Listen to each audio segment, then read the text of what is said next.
दोस्तों स्टडी 91 के online platform में आप सभी का बहुत बहुत स्वागत है। दोस्तों आज आप सभी के समक्ष मैं लेकर हाजिर हूँ वीडियो एग्जाम के आंसर की को लेकर के, ठीक है, जिसमें हम वीडियो एग्जाम में पूछे गए सवालों के सलूशन पर चर्चा करेंगे। और आज दोस्तों हम चर्चा करने वाले हैं 27 जून को जो सेकंड शिफ्ट का पेपर हुआ था उसमें किस तरीके के प्रश्न आपसे पूछे गए थे और आपने क्या क्या जवाब दिया, एक बार उसको मैच करा लेते हैं। देखिए ये क्लास इंपॉर्टेंट क्यों है, अगर आप किसी और एग्जाम की तैयारी करते हैं वहाँ पर भी दोस्तों अगर आपका पेपर हुआ तो आप हमें अपना पेपर व्हाट्सअप कर सकते हैं हमारे इस नंबर पर। और अगर आप चाहते हैं कि उन पेपर पर सलूशन हम दें तो ये दोस्तों हमारा हेल्पलाइन नंबर है, ये पहले वाला जो नंबर दोस्तों, इस नंबर पर आप व्हाट्सअप कर दीजिए तो मैं आपके भी पेपर को सलूशन करा दूंगा, ठीक है। देखिए क्या है ना, हम लोग हिंदी को बड़े विस्तार से पढ़ते हैं, ऐसे में क्या परीक्षा में पूछा जाता है अगर ये जानकारी मिलती रहे समय समय पर तो मैं सोचता हूं कि सभी बच्चों के लिए अच्छा होगा, चाहे वो कहीं का और कोई भी एग्जाम हो। भाई हम हिंदी जो पढ़ते हैं यहाँ पर ठीक है कि हम पर्टिकुलर एग्जाम के लिए ध्यान देकर के भी हिंदी पढ़ते रहते हैं, लेकिन दोस्तों हिंदी ओवरऑल तो हिंदी है और हिंदी विषय में अगर कहीं से कुछ भी सवाल पूछे जा रहे हैं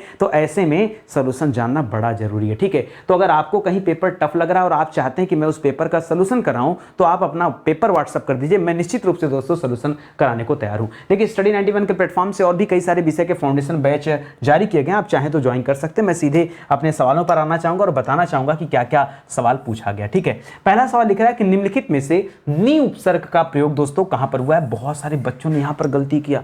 जानते हैं बच्चे कि उपसर्ग किसे कहते हैं दोस्तों, उपसर्ग हमेशा शब्द के प्रारंभ में लगता है। कहां लगता है दोस्तों, याद रखिएगा, उपसर्ग कहां लगता है, ये शब्द के प्रारंभ में लगता है। और उसके बाद भी गलती हो गई। देखिए बहुत सारे बच्चों ने यहां पर किया निराशा। क्या किया दोस्तों, निराशा। निराशा मैं बता दूं यहां निर उपसर्ग होता है, निर धन आशा आता है तब बनता है निराशा, ये आ जाकर इसको रा बना देता है, ठीक है। तो यहां पर तो उपसर्ग क्या है दोस्तों, निर है। निर होने की वजह से दोस्तों ये ऑप्शन गलत हो जाएगा, ऑप्शन ए गलत हो जाएगा। निष्कासन में मैं आपको बताना चाहूंगा दोस्तों, याद रखिए निष्कासन में निस उपसर्ग होता है। क्या होता है दोस्तों, निस उपसर्ग होता है, याद रखेगा, क्योंकि निश धन काशन होता है दोस्तों, ये हो जाता है दोस्तों निष्कासन, ठीक है। तो याद रखेगा खटकोड़ स जाकर बनता है। उसी तरह से जो निष्फल दिया दोस्तों, यहां भी क्या उपसर्ग होता है, यहां भी जो उपसर्ग है कौन सा उपसर्ग है, तो निस उपसर्ग है, इसको याद रखेंगे। यानी ये भी गलत जवाब है, ये भी गलत जवाब है। यहां पर निगम याद रखेगा, निगम में दोस्तों क्या है, नी उपसर्ग है, बाकी जगह पर नी उपसर्ग नहीं है, अलग अलग उपसर्ग हैं। ऐसे में उत्तर क्या होना चाहिए, डी वाला जो है सही जवाब होना चाहिए। चलिए आगे देखते हैं। अगला सवाल लिख रहा है और मैं आपसे बताना चाहूंगा दोस्तों ये सभी पेपर में सबसे डिफिकल्ट पेपर ही रहा है, ठीक है। यह किस क्रिया के उदाहरण है आपको बताना है। पहला लिख रहा है कि सुरेश ने फल खरीदे। सुरेश ने क्या खरीदा, फल खरीदा। राम ने रावण को मारा। तो दोस्तों देखिए पहली बात तो अगर पूर्वकालिक क्रिया की बात करें तो पूर्वकालिक क्रिया में मैंने आपको बताया है कि एक क्रिया पहले होगी, ठीक है। पूर्वकालिक क्रिया मतलब क्या होता है, पहले एक क्रिया होगी, एक क्रिया क्या होगी, एक क्रिया समाप्त होगी, फिर क्या होगी दोस्तों, दूसरी क्रिया प्रारंभ होगी, ठीक है।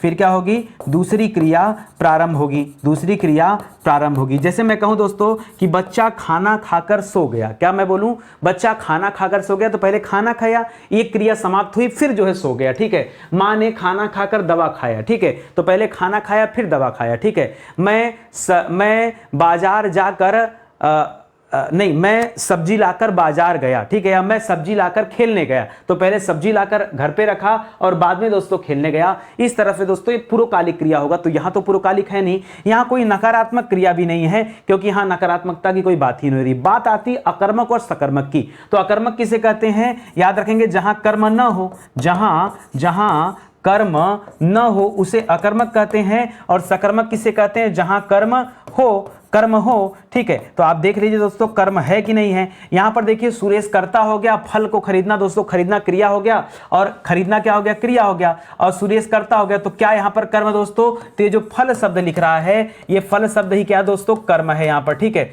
उसी तरह से राम ने रावण को मारा, तो यहां पर रावण क्या हो जाएगा दोस्तों, रावण यहां पर कर्म का काम कर रहा है, तो दोनों में कर्म दिया गया है और जब कर्म होता है तब उसे क्या कहते हैं, सकर्मक कहते हैं। इसलिए दोस्तों ऑप्शन नंबर डी कर लीजिएगा, बहुत आसान है, डिफिकल्ट नहीं है।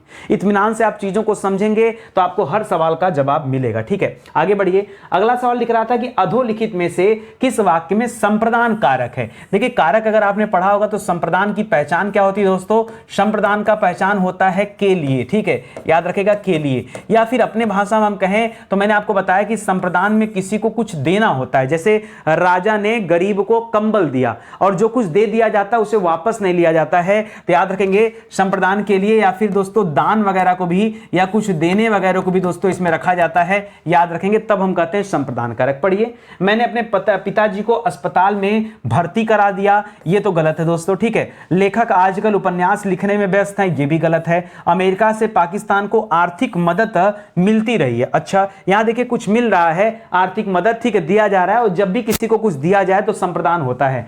तुम अपने काम को ठीक तरह से पूरा करो, यहां पर ये भी नहीं दोस्तों, यहां पर ऑप्शन नंबर 3 जो है सही जवाब हो जाएगा। और देखिए यहां पर आपको संप्रदान में भाव पकड़ने की जरूरत है। अगर जिन बच्चों ने दोस्तों क्या किया होगा, रट्टा मारा होगा कि के लिए हम ढूंढेंगे, तो कहां के लिए बताइए, कहीं के लिए दिख रहा है, कहीं के लिए नहीं दिख रहा है, लेकिन उसके बावजूद भी यहां भाव है किसी को कुछ देने का, और अगर देने का भाव है तो उत्तर क्या होना चाहिए, संप्रदान कारक होना चाहिए। यह मैंने अपनी क्लास में अच्छे से डिस्कस किया है, जो बच्चे रेगुलर पढ़ते होंगे उन्हें अच्छे से जानकारी होगी, ठीक है। चलिए आगे बढ़ते हैं, अगला सवाल देखिए। इस समय श्याम आता होगा, आता होगा मतलब अभी कंफर्म नहीं है, अगर आ गया हो तो अच्छी बात है, आता होगा गेस किया जा रहा है। जब कोई चीज गेस किया जाता है दोस्तों तो सामान्य नहीं, उसी को हम संभाव्य कहते हैं। देखिए बहुत सारे बच्चों ने यहां संदिग्ध कर लिया। संदिग्ध का मतलब क्या होता है दोस्तों, संदेह होता है। संदिग्ध का मतलब क्या होता है, संदेह होता है, जबकि संभाव्य का मतलब क्या होता है, संभावना होता है। क्या होता है दोस्तों, संभावना। तो संभावना में या तो यस होगा या तो नो होगा, ठीक है, यस नो की बात होती है, हाँ ना की बात होगी, है कंफर्मेशन नहीं रहता है। संदेह में क्या होता है दोस्तों, आपको क्लियर ही नहीं होता, ठीक है। यहां पे संदेह में क्या है, यस नो की बात ही नहीं दोस्तों, यहां पर आपको क्लियर जवाब पता ही नहीं होता, ठीक है। जैसे किसी ने सांप को रस्सी समझ लिया, अब बताइए यस नो की कोई बात ही नहीं है, समझ लिया तो समझ लिया। तो यहां पर ध्यान दीजिएगा, संदिग्ध नहीं संभाव्य आपका जवाब होगा, क्योंकि संभावना यहां पर बताई जा रही है। तो इसमें क्रिया का काल कौन सा होगा दोस्तों, याद रखेंगे, सही जवाब क्या होगा, संभाव्य, वो भी वर्तमान, ठीक है। तो ये गा गी गे मत पढ़िएगा दोस्तों, ऐसा नहीं कि गा गी गे जहां लिखा वहां भविष्य होता है, नहीं, आता होगा, वर्तमान की बात है। तो याद रखिएगा यहां पर उत्तर क्या हो जाएगा, संभाव्य वर्तमान हो जाएगा। क्या हो जाएगा, संभाव्य वर्तमान जो है आपका सही जवाब हो जाएगा। चलिए आगे बढ़ते हैं। निम्नलिखित में से कौन सा सामासिक युग्म सही है, ठीक है, कौन सा सामासिक युग्म दोस्तों सही है ये बताना है। लिख रहा बेमिसाल में द्वंद्व समास है, नहीं, बेमिसाल में द्वंद्व समास नहीं दोस्तों। फिर कौन सा समास है, बेमिसाल में दोस्तों बे को अलग कर देंगे तो बे से बहुत सारे शब्द बनते हैं, जैसे बेमिसाल हो गया, बेदर्द हो गया, बेशरम हो गया, बेहया हो गया, और इस तरह से दोस्तों यह अव्यय लगा हुआ या उपसर्ग लगा हुआ, और जहां पर ये होता है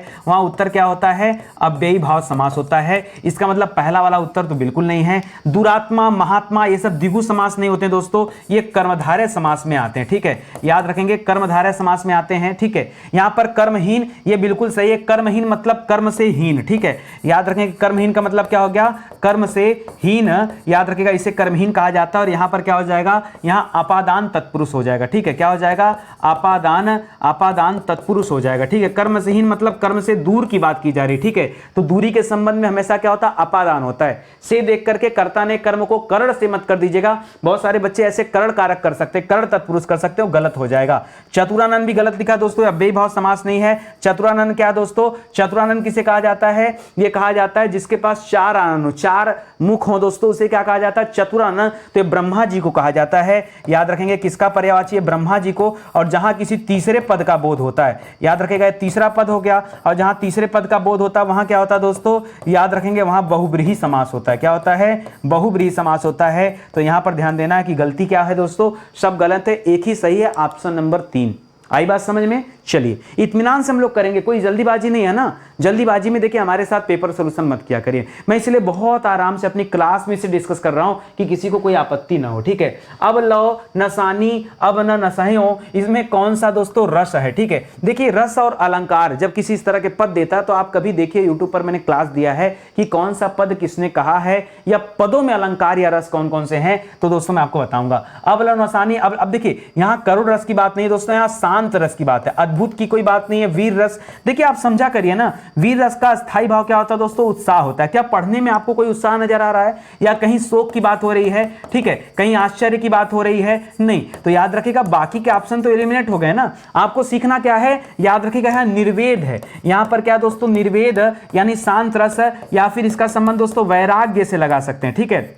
तो याद रखेगा यहां पर क्या होगा जवाब, यहां पर हो जाएगा शांत रस। इसको ध्यान दीजिएगा, अब लो नसानी अब न नशे हो। ठीक है, आगे देखिए मृत्तिका। मृत्तिका जो शब्द है दोस्तों, इसका तद्भव रूप क्या है बताना था। तो मृत्तिका अगर मैं आपको बताऊं, मृत्तिका शब्द जो है तत्सम है। क्या है दोस्तों, मृत्तिका क्या दोस्तों, मृत्तिका तत्सम शब्द है और इसका तद्भव क्या होता है, मिट्टी होता है। क्या होता है दोस्तों, मृत्तिका का तद्भव क्या होता है, याद रखेगा मिट्टी होता है। इसको ध्यान रखेंगे। ठीक है, अगर आपने ज्योग्राफी वगैरह पढ़ा होगा तो आप जानते होंगे। यहां पर बहुत सारे बच्चे मुट्ठी कर रहे थे। ठीक है, मैं आपको बताना चाहूंगा दोस्तों, मुट्ठी जो लिख रहा है, मुट्ठी ये जो शब्द दे रहा है, मुट्ठी तो क्या है दोस्तों, ये तद्भव शब्द है। मुट्ठी क्या है, तद्भव शब्द है। लेकिन इसका तत्सम क्या होता है दोस्तों, याद रखेगा इसका तत्सम होता है मुष्टि। या तो मुष्टि होता है या तो मुष्टिका होता है। ठीक है, मुष्टि और मुष्टिका दोनों होता है। ये किसका है दोस्तों, ये तत्सम शब्द है। ठीक है, जैसे हनुमान जी ने मारऊ एक मुष्टिका, किसको, लंकिनी को मारा एक मुक्का। ठीक है, तो मुक्का या मुट्ठी आप उसे कह सकते हैं।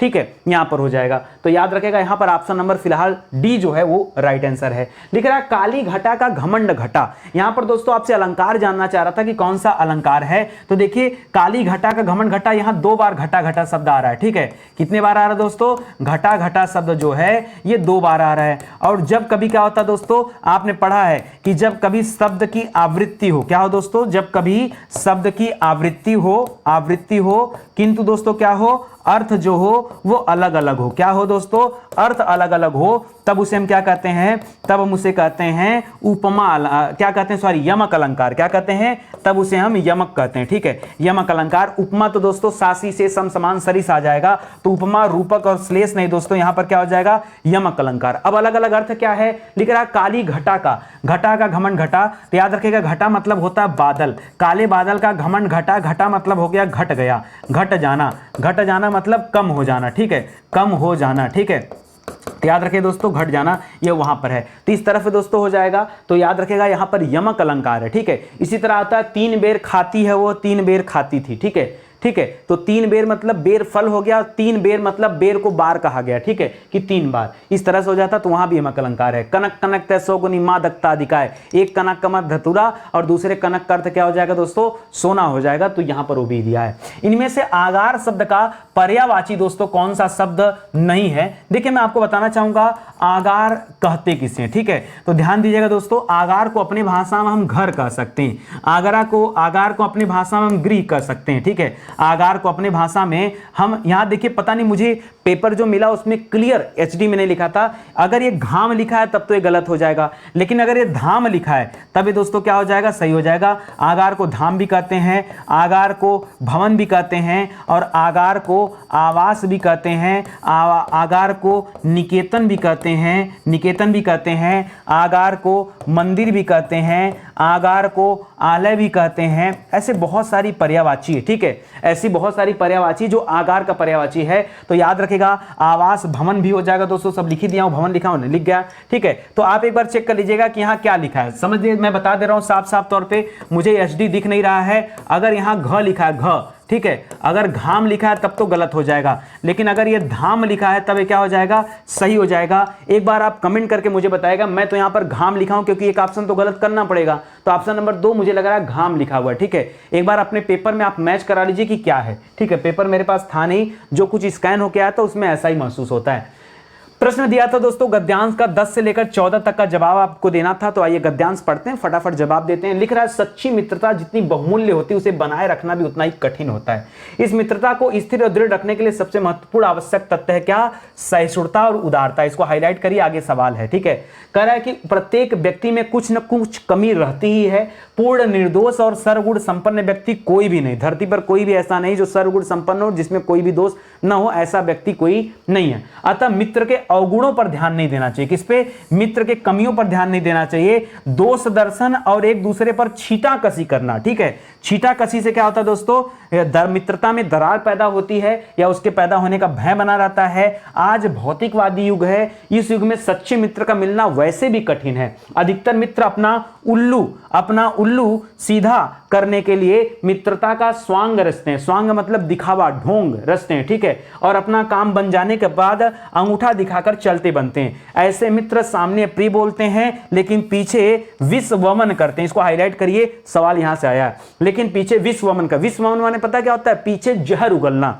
पीठ पीछे जहर उगलने को क्या कहा जाता है? विष वमन करना, याद रखेगा। अतः शास्त्रों का मत है कि ऐसे मित्र मुख पर अमृत बोलने वाले विष से भरे घट के समान त्याज्य हैं। त्याज्य मतलब याद रखेगा त्यागने योग्य।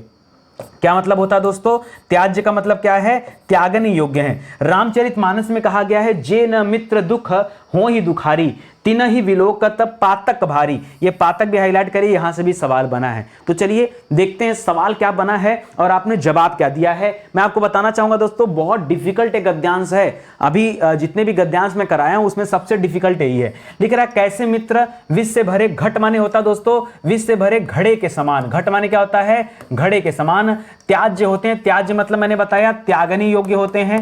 ठीक है, त्यागने योग्य होते हैं दोस्तों, योग्य त्यागने योग्य होते हैं। तो देखिए किस प्रकार के मित्र? जो अप्रिय वचन बोलते हैं, नहीं। अप्रिय तो फिर भी चल जाता है। जो मित्र चुप रहते हैं, नहीं। जो सामने प्रिय बोलते हैं लेकिन पीछे क्या करते हैं? विष वमन करते हैं। विष वमन करना मतलब क्या होता है? जहर उगलना, जहर उगलना। ठीक है, जहर उगलना मतलब किसी के बारे में उल्टी सीधी बातें करना। तो ऐसे मित्र क्या होते हैं? त्यागने योग्य होते हैं। अगर आपके भी ऐसे कोई मित्र हैं जो आपके मुंह पर बड़ाई करते हैं और पीछे आपकी बुराई करते हैं, तो आप जितनी जल्दी मित्रता समाप्त कर लीजिए उतना ज्यादा बेहतर होगा। ठीक है, लिख रहा विष वमन शब्द में कौन सा समास है? देखिए, आप किसी भी किताब में ढूंढेंगे आपको ये शब्द नहीं मिलेगा, आप पूरे गूगल पर ढूंढेंगे आपको कहीं भी समास नहीं मिलेगा। क्यों?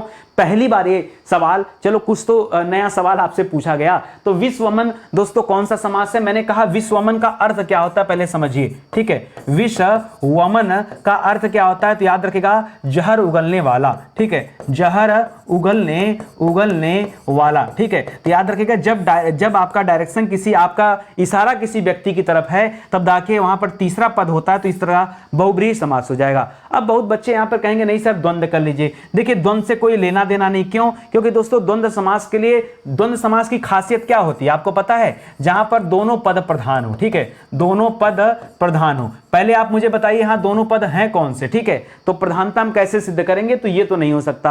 अब यहां पे अव्ययी भाव भी मत करेगा। क्यों? क्योंकि अव्ययी भाव में दोस्तों क्या होता है, यहां पर पहला पद क्या होता है? या तो अव्यय होना चाहिए या तो उपसर्ग होना चाहिए। क्या ऐसा है यहां पर? क्या कोई अव्यय, क्या कोई उपसर्ग नहीं है? ठीक है, बसता बहुब्रीहि या तत्पुरुष समास, तो तत्पुरुष भी यहां पर नहीं है, याद रखेंगे तत्पुरुष समास भी यहां पर नहीं है। ठीक है, क्यों? तत्पुरुष की खासियत होती है दोस्तों यहां उत्तर पद की प्रधानता होती है। ठीक है, लेकिन दोस्तों यहां पर उससे भी कोई मतलब नहीं है, तो बहुब्रीहि समास कर लीजिए। क्यों? क्योंकि दोस्तों इसका डायरेक्शन, इसका इशारा किसी ऐसे पर्टिकुलर व्यक्ति की तरफ है जो क्या करता है? जहर उगलता है। तो याद रखेंगे ऐसे में क्या हो जाएगा? विष वमन जो है बहुब्रीहि समास हो जाएगा। ये मेरा मत है। ठीक है, आप लोगों का कोई मत हो तो आप कमेंट कर सकते हैं, क्योंकि सवाल नया है, पहली बार आया है, इसलिए मैं अपने विचार दे रहा हूं। दोस्तों एक शब्द दिया था पातक, मैं कह रहा हूं ये भी बहुत डिफिकल्ट सवाल है।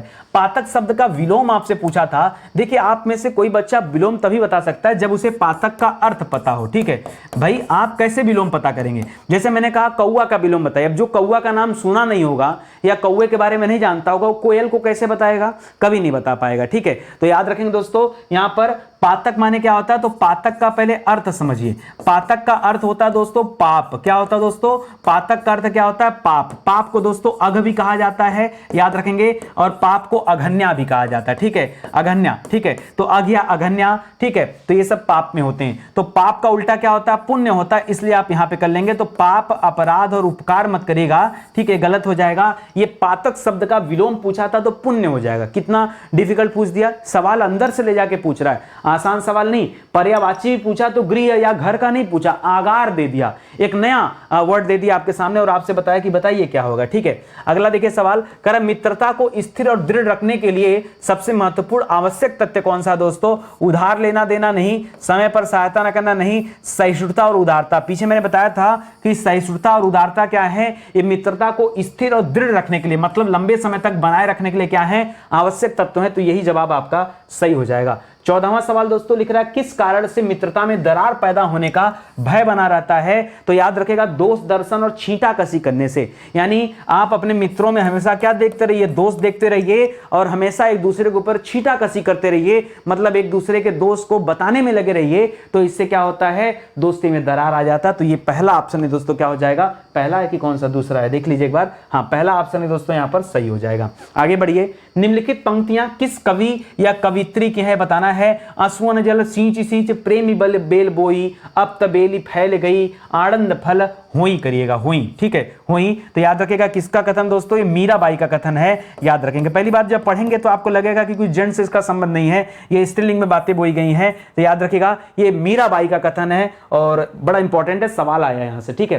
हिंदी की उपभाषा कौन कौन सी है दोस्तों, कौन सी नहीं है ये पूछा है। तो देखिए हिंदी की उपभाषा हमने पिछली क्लास में भी चर्चा किया था और बताया था, क्या बताया था दोस्तों कि वैसे जो भाषाएं पैदा हुई हैं ये पैदा हुई हैं अपभ्रंश से। किससे पैदा हुई हैं, अपभ्रंश से। तो जो पहला अपभ्रंश था दोस्तों वो मैंने बताया था सौरसेनी अपभ्रंश, और सौरसेनी में दोस्तों हम लोगों ने क्या क्या बताया था, हमने बताया था आपको कि यहां पश्चिमी हिंदी लिखेगा, पूर्वी नहीं लिखना आपको, पश्चिमी हिंदी लिखेगा, पहाड़ी हिंदी लिखेगा, पहाड़ी हिंदी लिखेगा और राजस्थानी हिंदी लिखेगा, ठीक है।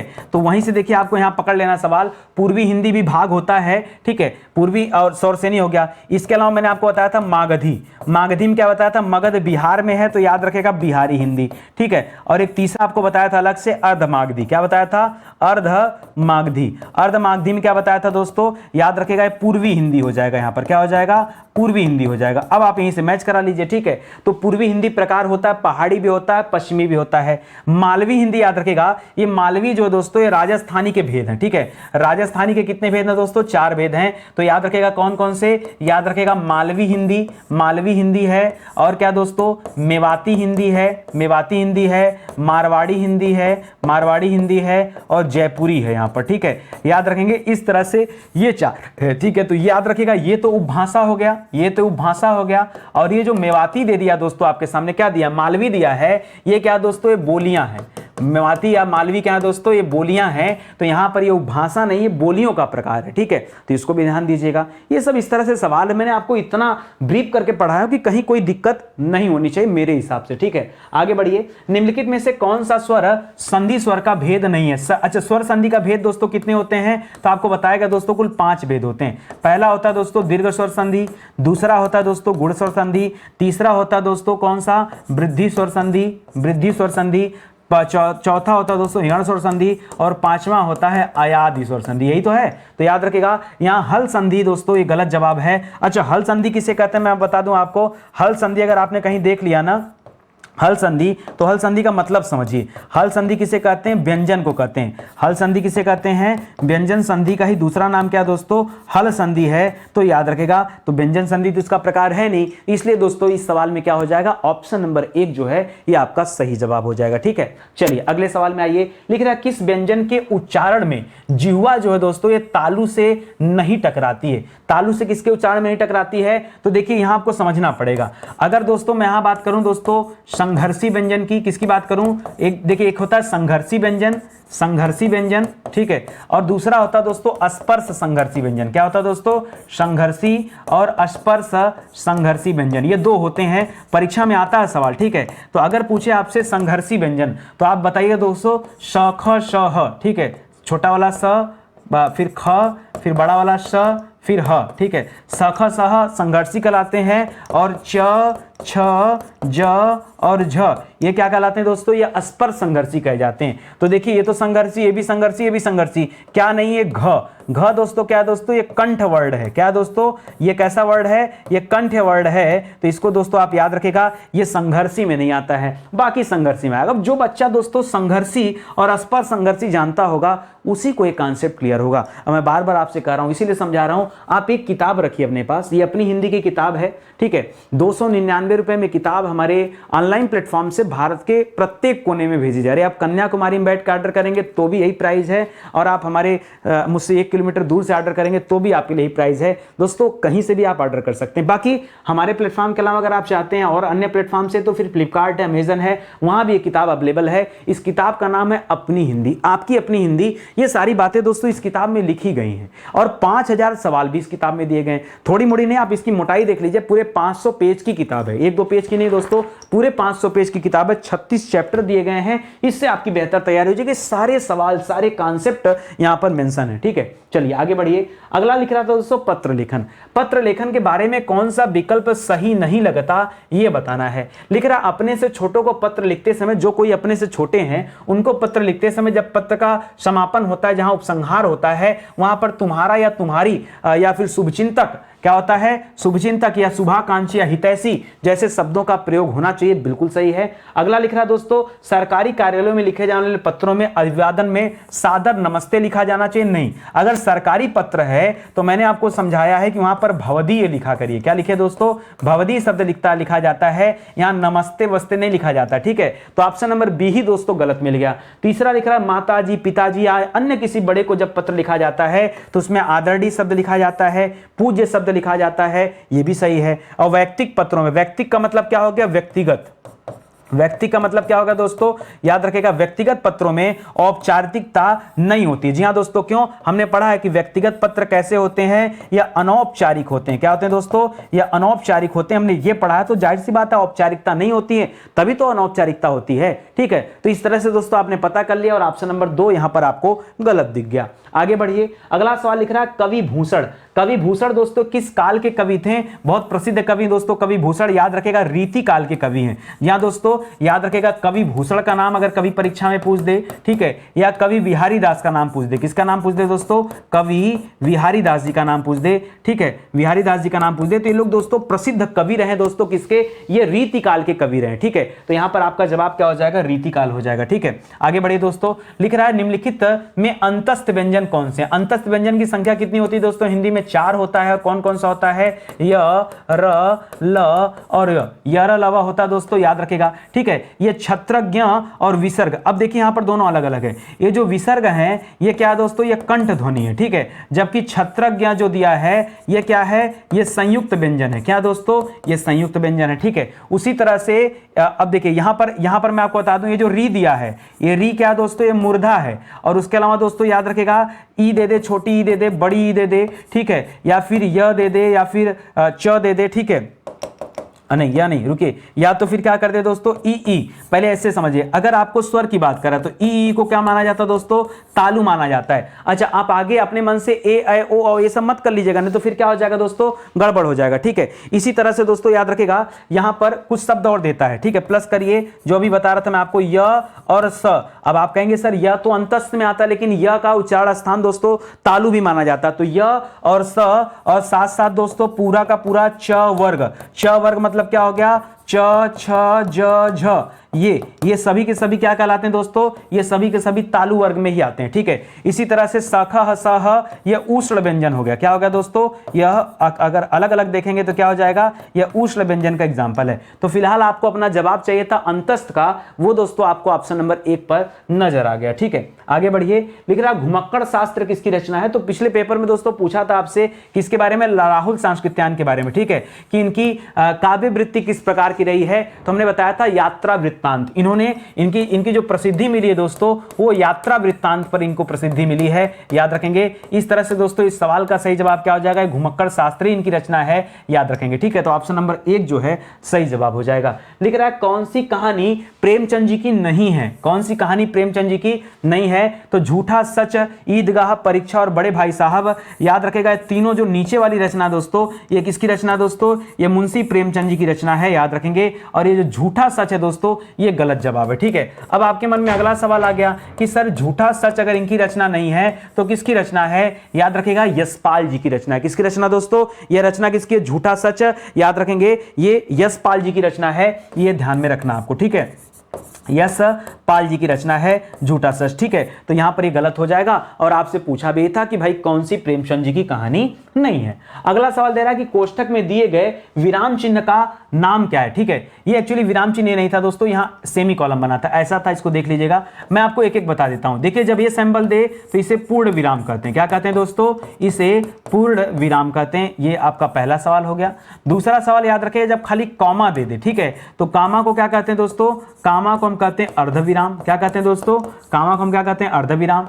तीसरा सवाल लिखेगा, जब कामा के ऊपर क्या कर दे दोस्तों, एक बिंदी लगा दे। क्या लगा दे, एक बिंदी लगा दे, तो दोस्तों इसको हम इंग्लिश में सेमी कॉलम कहते हैं, और हिंदी में सॉरी एक मिनट इसको अर्धविराम नहीं, इसको अल्प विराम कहते हैं, ठीक है। कामा को क्या कहते हैं, अल्प विराम कहते हैं, ठीक है, अल्प विराम। लेकिन जब सेमी कॉलम दे दे दोस्तों, तो सेमी कॉलम को क्या कहते हैं, सेमी कॉलम कहते हैं अर्धविराम, क्या कहते हैं, अर्धविराम।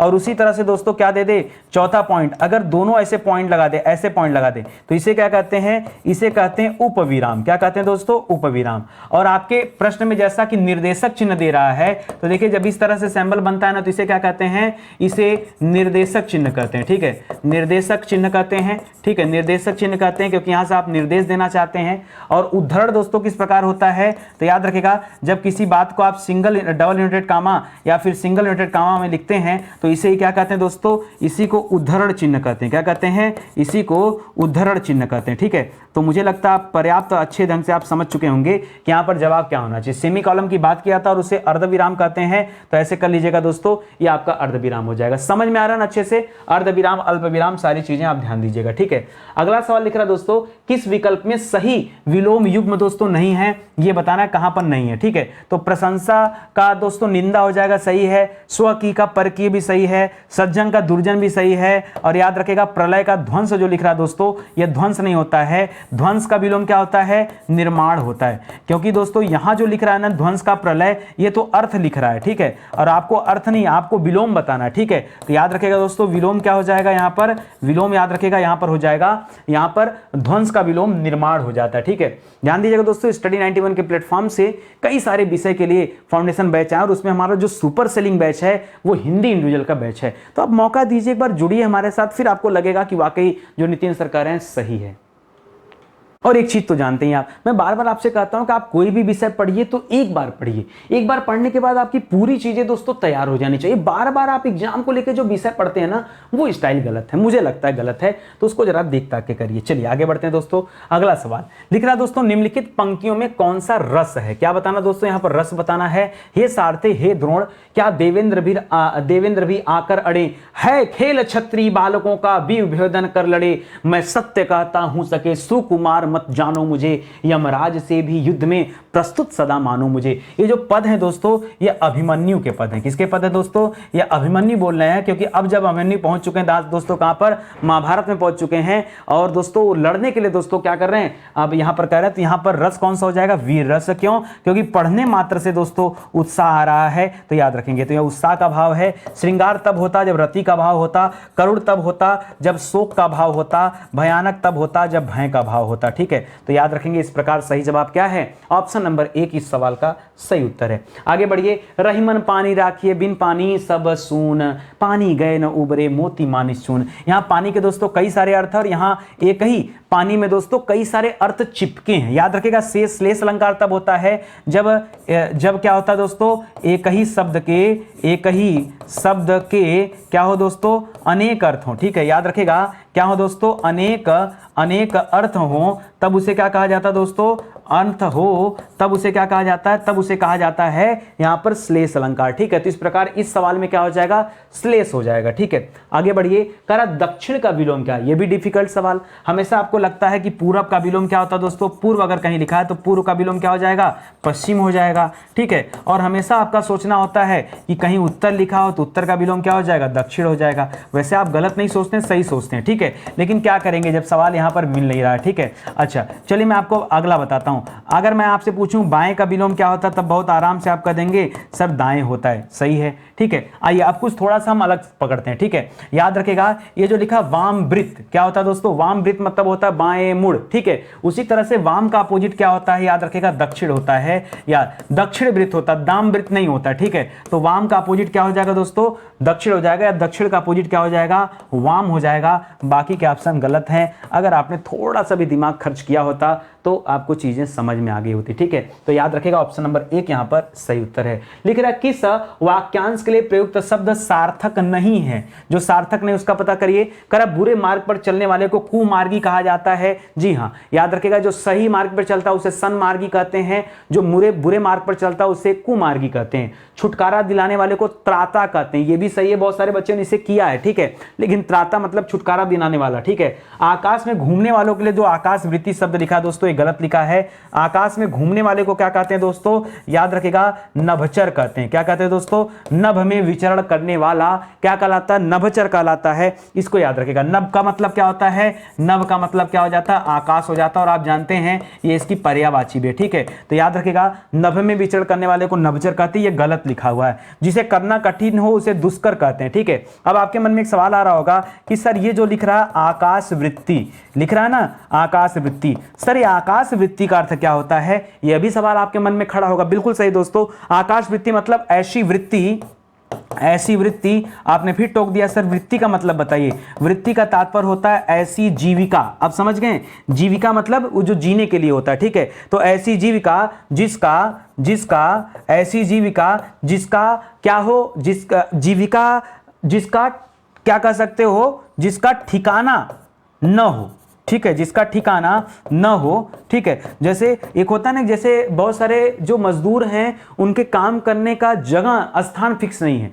वह लेबर चौराहा देखते हैं ना आप, वहाँ लेबर चौराहे पे ढेर सारे लेबर खड़े रहते हैं। अब कोई मिला तो जाएंगे काम करने, नहीं तो नहीं जाएंगे। तो उनकी जीविका का कोई ठिकाना नहीं है, या उनकी जीविका अनिवार्य रूप से जो है फिक्स नहीं है। उसके लिए दोस्तों आकाश वृत्ति शब्द होता है, ये याद रखेगा। मुझे लगता है डिफिकल्ट सवाल था, ठीक है, बहुत कम बच्चे होंगे जो इसके बारे में जानते होंगे। चलिए कोई बात नहीं, हमें तो नई नई चीजें सीखना ही होता है, और पेपर डिस्कस करें तो ज्यादा बेहतर है, ठीक है। मैं बार बार आपसे कह रहा हूं, अगर आप भी चाहते हैं कि आप किसी अलग परीक्षा की अगर तैयारी कर रहे हैं और आपके पेपर को डिस्कस किया जाए तो आप हमें बताइए, मैं डिस्कस करूंगा, ठीक है। लेकिन जब कहेंगे तब कमेंट करिए, जैसे भी बता सकते हैं, व्हाट्सअप करिए पेपर जरूर व्हाट्सअप करिए, थोड़ा सा कलेक्शन में दिक्कत होगा नहीं तो, ठीक है।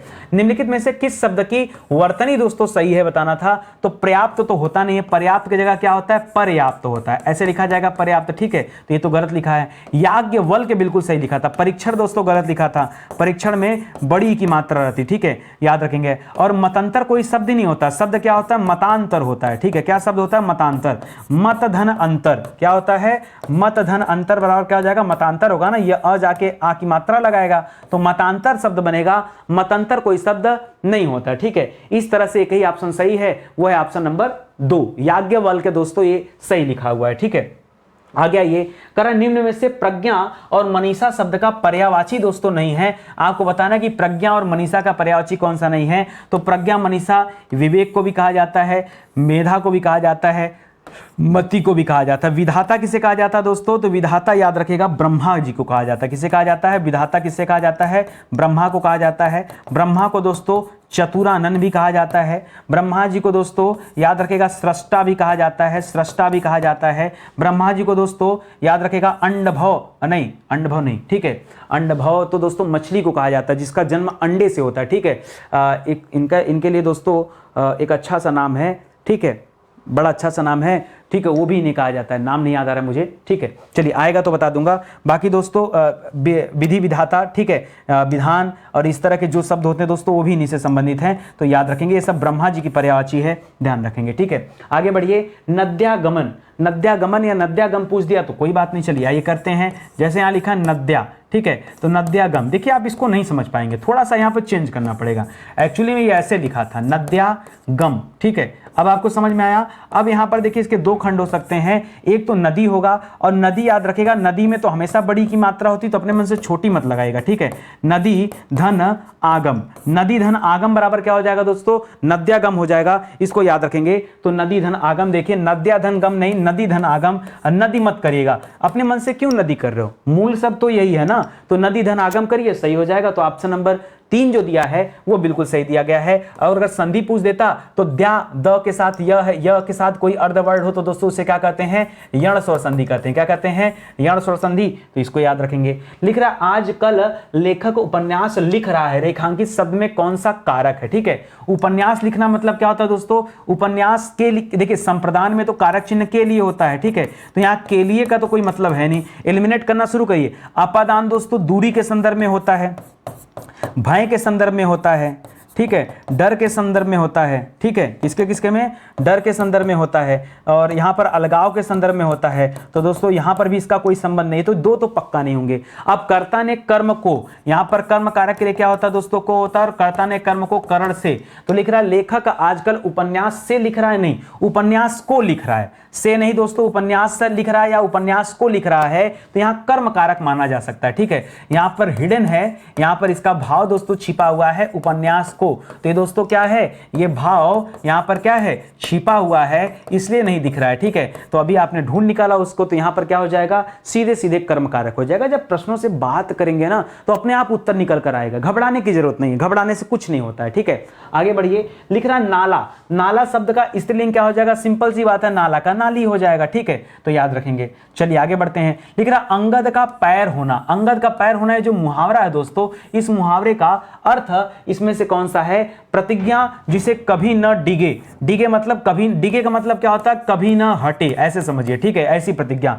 मजबूत और सुदृढ़ टांगों वाला नहीं, स्थिर कदम से कोई मतलब नहीं है, राम का परम भक्त नहीं, याद रखिएगा, जिसकी प्रतिज्ञा न टले उसके लिए दोस्तों एक मुहावरा बोला जाता है अंगद का पैर होना। जैसे अंगद का पैर कोई हिला नहीं पाया, यानी अपने प्रतिज्ञा पर हम क्या है, स्थिर हैं, वहां से हम हटेंगे नहीं, अडिग रहेंगे उस पर, ठीक है, ये कहने का मतलब है। लिख रहा है कि अच्छा, यहां क्या लिख रहा था दोस्तों, न डिगे, न डिगे मतलब अडिग रहे, ठीक है। याद रखें, निम्नलिखित में से कौन सा शब्द युग्म का भेद दोस्तों सही नहीं है। अनिल माने हवा होता है, अनल माने आग होता है, सही है। अवलंब माने सहारा होता है, अविलंब माने क्या होता है, विलंब नहीं, अविलंब माने क्या होता है दोस्तों, अविलंब, अविलंब का अर्थ होता है शीघ्र, क्या होता है दोस्तों, अविलंब का अर्थ दोस्तों शीघ्र होना चाहिए। आवरण का मतलब ढकना होता है, आभरण मतलब आभूषण होता है। अपेक्षा इच्छा को कहते हैं, उपेक्षा लापरवाही को कहते हैं। सब सही है, केवल यही दोस्तों ऑप्शन नंबर बी में अविलंब का जो अर्थ है ये सही नहीं लिखा हुआ है। और क्या नहीं लिखा हुआ दोस्तों, तो इसका शीघ्र होना चाहिए, यहाँ अविलंब का विलंब लिख दिया था।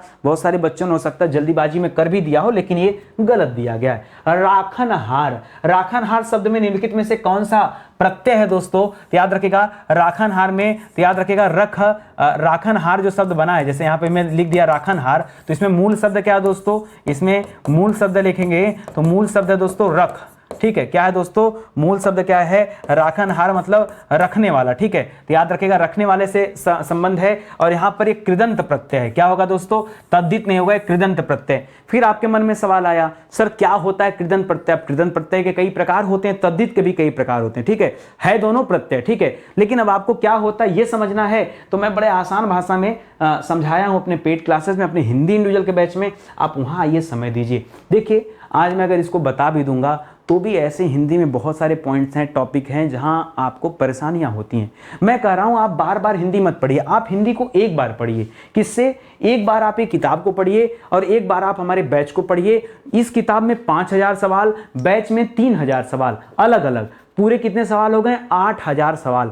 8000 सवालों की प्रैक्टिस कर लिया, और जो बैच में 3000 सवाल पढ़ाए गए ना, उनका ऐसे जैसे हम लोग सोल्यूशन कर रहे हैं, ऐसे वहां विस्तार में सोल्यूशन कर रहे हूं, क्योंकि चैप्टर वाइज हैं। तो दोस्तों 8000 क्वेश्चन हिंदी का पढ़ने के बाद और हर चैप्टर डिटेल में पढ़ने के बाद, आप मुझे बताओ क्या बचेगा हिंदी में, क्या बचेगा कि दोबारा आपको पढ़ना होगा। तो कभी हिंदी दोबारा नहीं पढ़ना होगा। भारत का कोई भी एग्जाम आप देने जाओगे, इत्मीनान से चीजों को समझ जाओगे, सीख जाओगे। तो आप आओ, बैच ज्वाइन करो, आपको चीजें मिल जाएंगी। इस किताब में भी ये सारी चीजें मेंशन है। आगे लिख रहा है दोस्तों प्रद्युमन।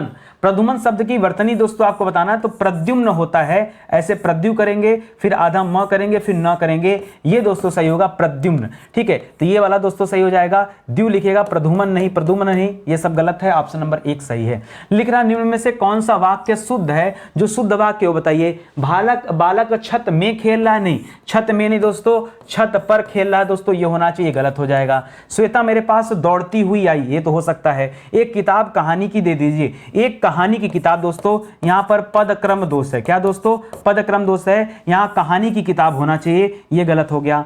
आप क्या किताब पढ़ेंगे, आप क्या किताब नहीं पढ़ेंगे दोस्तों, आप कौन सी किताब पढ़ेंगे, ठीक है। क्या की जगह दोस्तों क्या हो जाएगा, यहां शब्द अशुद्धि है, ठीक है। शब्द क्या दोस्तों, शब्द यहां पर गलत है, ये गलती है, तो यहां भी गलती निकल गया, यहां भी गलती निकल गया। ये दोस्तों आपका सही हो जाएगा कि श्वेता मेरे पास दौड़ती हुई आई, ये बिल्कुल दोस्तों क्या होगा, सही जवाब है, ठीक है। तो ऑप्शन नंबर बी कर लीजिए, राइट आंसर हो जाएगा। लिख रहा है सांच को आंच नहीं, इस लोकोक्ति का अर्थ बताइए। क्या लोकोक्ति दिया? सांच को आंच नहीं, ठीक है। यानी सच्चे व्यक्ति को हर कोई झुठला सकता है, गलत। सच्चे व्यक्ति से सभी व्यक्ति प्रसन्न रहते हैं, गलत। सच्चे व्यक्ति को डरने की आवश्यकता नहीं है, याद रखेगा, ये सही है। सांच को आंच नहीं मतलब जो व्यक्ति सच्चा होता है उसे डरने की आवश्यकता नहीं है, उसे भयभीत होने की आवश्यकता नहीं है, ठीक है।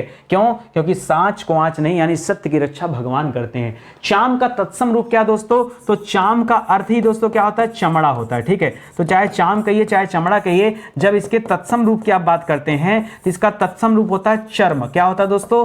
चर्म होता है। तो याद रखेंगे यहां चर्म करेगा, चमड़ा मत करेगा, चर्म मत करेगा, चार्म मत करेगा, चर्म हो जाएगा। ऑप्शन नंबर 1 बिल्कुल सही जवाब है। आगे बढ़िए। निम्नलिखित में से बंध्या, बंध्या शब्द का दोस्तों तद्भव रूप क्या है? तो बंध्या माने क्या होता है दोस्तों? बांझ होता है। क्या होता है दोस्तों? बांध नहीं, याद रखेगा जो बांझ होते हैं, याद रखेगा जो औरतें बांझ होती है जिनसे पुत्र नहीं उत्पन्न हो सकता या आगे संतान नहीं पैदा हो सकता, पुत्र पुत्री कुछ भी हो, ठीक है, तो बांझ कहते हैं। तो बांझ के लिए बंध्या शब्द है, इसे भी ध्यान में रखेंगे, ठीक है। आगे बढ़ेंगे। गुदड़ी का लाल होना, गुदड़ी का लाल होना, इसका सही अर्थ दोस्तों आपको बताना है क्या है। लिख रहा है निर्धन परिवार में जन्मा गुड़ी व्यक्ति, ये बिल्कुल सही, इसी को गुदड़ी का लाल कहते हैं। जब कोई गुड़ी व्यक्ति का जन्म दोस्तों किसी निर्धन परिवार में होता है तो उसके लिए एक लोकोक्ति है गुदड़ी का लाल होना। अत्यंत अनुभवी होना दोस्तों, इसके लिए आप कह सकते हैं पुराना चावल, ठीक है। क्या कह सकते हैं? पुराना चावल, या फिर घाट घाट का पानी पीना, ठीक है, या फिर क्या होता है? घाट घाट का पानी पीना, ठीक है, घाट घाट का पानी पीना, ठीक है। तो याद रखेगा इसका तात्पर्य होता है, ठीक है, याद रखेंगे। तो इस तरह से हो जाएगा। बनी बात बिगाड़ देना गलत है, घर की आशा होना ये भी गलत है, ठीक है। तो याद रखेंगे ऑप्शन नंबर 1 बिल्कुल सही जवाब है। और आगे चलिए। लिख रहा प्रातः सूर्य उदित हुआ और पक्षी चहचहाने लगे, तो और क्या कर रहा है दोस्तों? ये दोनों वाक्यों को जोड़ने का काम कर रहा है, इसीलिए दोस्तों यहां पर क्या हो जाएगा? ये संयुक्त वाक्य हो जाएगा। और मैंने पढ़ाया था आपको कि लेकिन किंतु परंतु बंधु, लेकिन किंतु, मेरे साथ गाना में इसको याद कर लीजिए, लेकिन किंतु परंतु बंधु और इसलिए और इसलिए। ये शब्द दोस्तों अगर आपको कहीं पर दिख जाए तो याद रखेंगे हमेशा हमेशा उत्तर क्या होगा आपका? याद रखेंगे संयुक्त वाक्य होगा। तो इस सवाल में भी क्या हो जाएगा? संयुक्त वाक्य हो जाएगा। बहुत आसान है पहचानना। अब जो बच्चे हमारे साथ नहीं पढ़े होंगे उनको तो दोस्तों संयुक्त वाक्य और मिश्र वाक्य से इतना डर लगता होगा कि क्या ही कहना, ठीक है। चलिए आगे बढ़ते हैं। निम्नलिखित में से कौन सा शब्द पुल्लिंग है? पुल्लिंग वाले की पहचान करना है तो जोगी शब्द दोस्तों सीधा सीधा पुल्लिंग है, ठीक है, क्योंकि नर्मदा तो नदी है। अमावस्या और वक्ति दोस्तों याद रखेगा ये सब दोस्तों स्त्रीलिंग में आएगा। जोगी जो शब्द दोस्तों पुल्लिंग हो जाएगा, ठीक है, क्योंकि जोगी आ रहा है, जोगी आ रही है, गलत है, ठीक है। निम्नलिखित में से कौन से विकल्प में सभी शब्द क्या दोस्तों पर्यायवाची है? बताइए। तो कमला, ज्योति, रोशनी। कमला दोस्तों किसे कहा जाता है? कमला लक्ष्मी को कहा जाता है, ठीक है, और ये लक्ष्मी को कहा जाता है। और ये जो ज्योति और रोशनी है दोस्तों याद रखेगा, ज्योति और रोशनी किसे कहा जाता है? ये प्रकाश को कह सकते हैं, ठीक है, प्रकाश के लिए, ठीक है। तो ये तो दोस्तों गलत हो जाएगा। मतंग, कुंजर, कपीश्वर, तो मतंग और कुंजर याद रखेंगे ये किसे कहा जाता है? ये हाथी को कहा जाता है। मतंग और कुंजर किसे कहते हैं? हाथी को। और कपीश्वर किसे कहते हैं? तो कपीश्वर कपियों के ईश्वर यानी हनुमान जी को कहा जाता है, तो ये भी गलत हो जाएगा।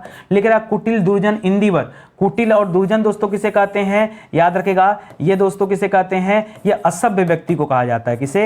ये असभ्य व्यक्ति को कहा जाता है, ठीक है। और यहाँ पर दोस्तों इंदिवर जो शब्द है ये कमल को कहा जाता है। किसे कहा जाता है? कमल को। ये भी गलत हो जाएगा। शशि, शशांक और सुधांशु याद रखेंगे ये चंद्रमा का पर्यायवाची है, ठीक है। किसका पर्यायवाची है दोस्तों? चंद्रमा का पर्यायवाची। तो यही सवाल दोस्तों सही हो जाएगा। चंद्रमा के और भी पर्यायवाची हैं, जैसे चंद्रमा को मयंक कहा जाता है, चंद्रमा को शशिकांत कहा जाता है, शशिकांत कहा जाता है, चंद्रमा को विभु कहा जाता है, ठीक है, चंद्रमा को चांद कहा जाता है। इस तरह से बहुत सारे नाम हैं, आप याद रख सकते हैं, ठीक है। तो फिलहाल याद रखेगा ऑप्शन नंबर डी यहां पर सही जवाब है। निम्नलिखित में से कौन सा तत्सम शब्द है? तत्सम शब्द है ये बताना आपको। तो कंगन, कंगन का दोस्तों क्या हो जाता है? कंकड़ हो जाता है, ठीक है। तो ये तो दोस्तों हो गया। आगे देखिए कुक्कुर, मैंने आपको हमेशा पढ़ाया है कि कुक्कुर दोस्तों क्या है? तत्सम है, ठीक है। और कुक्कुर का जो कुत्ता शब्द है दोस्तों, यहां हमने कई बार आपको स्टार लगा के पढ़ाया था कि याद कर लीजिए कुत्ता शब्द कैसा होता है?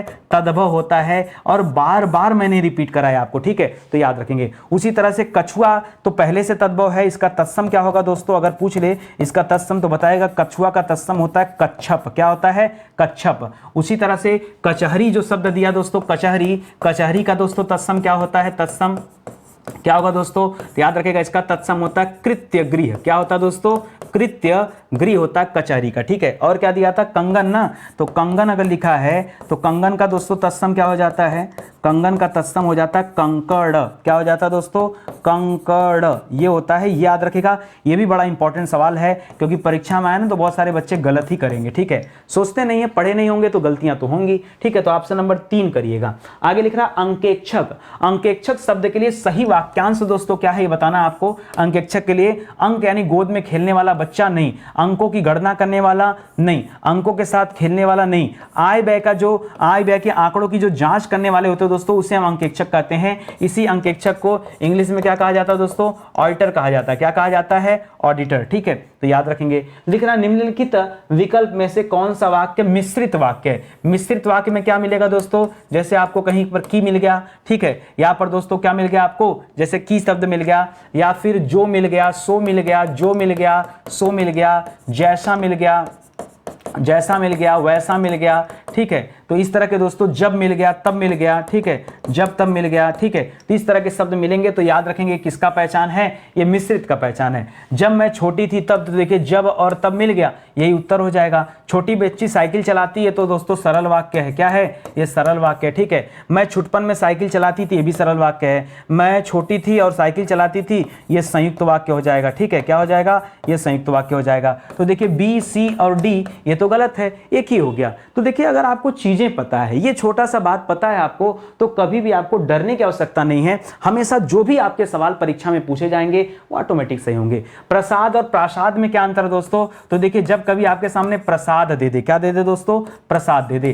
तो इस प्रसाद का अर्थ क्या होता है, दो अर्थ होते हैं, या तो प्रसाद का अर्थ भोग होता है, या तो प्रसाद का अर्थ क्या होता है दोस्तों, कृपा होती है। लेकिन दोस्तों अगर यहां पर प्रासाद लिख दे, क्या लिख दे दोस्तों, प्रासाद, तो इस प्रसाद का मतलब क्या होता है, महल होता है, याद रखेंगे, ठीक है। तो यहां पर क्या मिल जाएगा, महल और कृपा हो जाएगा, ठीक है। बाकी सब दोस्तों क्या है, ये गलत जवाब है, याद रखेंगे, ये हो जाएगा सही जवाब। ये भी सवाल मैं आपको अपनी क्लास में पढ़ाया हूं। मैं बार बार आपसे कहता हूं कि आप क्लास में रेगुलर बने रहिए। बच्चों की एक कमी मैं बता दूं, बुरा ना लगे, ठीक है। होता क्या है, जब परीक्षा आता है अब एक्टिव हो जाते हैं, और जैसे ही परीक्षा समाप्त हो जाता है आप क्या हो जाते हैं, आपकी पढ़ाई लिखाई कम होने लगती है। यही नहीं होना चाहिए, यही नहीं होना। हमें अपनी रफ्तार एक जैसे बना के चलनी है। हमें अपनी रफ्तार, आपने कछुए खरगोश की कहानी सुनी होगी, कछुआ क्यों जुझ जाता है, लगातार, धीरे धीरे ही करो लेकिन लगातार करो। आप क्लास मत छोड़ो। आपकी दिक्कत है ना कि आप 2-4 दिन पढ़ोगे फिर गायब हो जाओगे, नहीं, हमें अपनी मेहनत लगातार बना के रखनी है। और आप अगर लगातार सीरीज को देखते जाएंगे तो निश्चित रूप से तैयारी में कहीं कोई चूक नहीं होगा। सारी बातें हम अपनी क्लास में करते हैं। और एक चीज और कहना चाहूंगा दोस्तों, मैं सिर्फ फाउंडेशन बैच पे काम कर रहा हूं। इस समय मैं अलग अलग विषय को पढ़ाना बंद कर दिया, अलग अलग परीक्षाओं के लिए तैयारी कराना स्टडी 91 ने बंद कर दिया, ठीक है। लिमिटेड विषय हैं दोस्तों, लिमिटेड कोर्स हैं। अब दोस्तों हमारी जो टीम है, खास करके मैं, ठीक है, मैं दोस्तों फाउंडेशन बैच पे काम कर रहा हूं। मुझे लगा ना कि बार बार बच्चों के लिए, चलो यूपी पुलिस एक बार पढ़ाओ, यूपीएसआई एक बार पढ़ाओ, बीडीओ के लिए पढ़ाओ, यूपी ट्रिपल सी के लिए पढ़ाओ, पेट के लिए पढ़ाओ, फिर आरओ आ गया। तो अब बच्चों का क्या है, निकले घर से तैयारी करने, सरकारी नौकरी लेनी है, एक परीक्षा की तैयारी कर नहीं सकते। क्यों, अब पता चला जो बच्चा यूपीएसआई की तैयारी कर रहा है, 2016 में आखिरी बार एग्जाम हुआ था, आज तक फार्म ही नहीं आया, तो घर वाले पूछेंगे ना आप कर क्या रहे हो, ठीक है। ऐसे में उसको बहुत सारे एग्जाम देखने पड़ते हैं क्योंकि नौकरी तो लेनी है, नौकरी लेनी, सरकारी नौकरी लेनी, ये डिसाइड है, ठीक है। अब उसमें जो भी उसका क्लियर हो जाए, तो इसके लिए क्या करता है, बार बार वो क्या करता है, अलग अलग विषय को पढ़ता है, ठीक है। वो आपको नहीं काम करना है। आप मेरे साथ आइए, हम लोग एक एक विषय को कवर करें, ज्यादा नहीं दोस्तों, 8 से 9 महीने लगेंगे। आपके सारे विषय इतने बेहतरीन लेवल पर तैयार हो जाएंगे कि छोटे से छोटा, बड़े से बड़ा, और भारत के किसी भी स्टेट का कोई भी एग्जाम आप दीजिए, कहीं आपको डरने की आवश्यकता नहीं है, कहीं आपको कोई कमी नहीं महसूस होगी, इतनी शानदार तैयारी हो जाएगी। सर कैसे हम आप पे भरोसा करें, ये पॉइंट वाली बात है। सर आप पे भरोसा कैसे करें, ये पॉइंट वाली बात है, ठीक है। आप एक काम करो, ये जो इंडिविजुअल बैच हमने बनाया है ना, ये हमने एक एक सब्जेक्ट का बनाया है। जैसे एक बार में मॉडर्न हिस्ट्री खत्म करो, पॉलिटी खत्म करो, जो मेन सब्जेक्ट है उसको लेके चल रहा हूं। आप एक विषय पढ़ो, अगर चीजें पसंद आई तो अगला बैच ज्वाइन करना, नहीं तो मत ज्वाइन करना। अगर एक विषय पसंद आई और आपको लगा कि नहीं किताबों से अच्छा मैटर, हमारी कोचिंग से अच्छा मैटर हमें दिया जा रहा है, तब आप आगे अगला बैच ज्वाइन करो, अन्यथा मत ज्वाइन करो। मैं क्या गलत बोल रहा हूँ? सिंपल सी बात है भाई, चीज़ें समझ में आनी चाहिए, लगना चाहिए कि हम कुछ पढ़ रहे हैं, हमें पढ़ने में आनंद आ रहा है, तब तो अच्छा है, और नहीं तो फिर पढ़ने पढ़ाने का कोई मतलब तो है नहीं। तो आप मौका दीजिए, जुड़िए हमारे साथ। बाकी देखिए किताबें भी ढेर सारी आई हैं, इनको भी लेकर आप अपनी पढ़ाई करिए, तैयारी करिए, ठीक है। तो चलिए आज का सेशन यही समाप्त होता है, मिलते हैं दोस्तों अगले लेक्चर में, तब तक के लिए बहुत बहुत धन्यवाद आपका। जय हिंद, जय Bharat, thank you so much.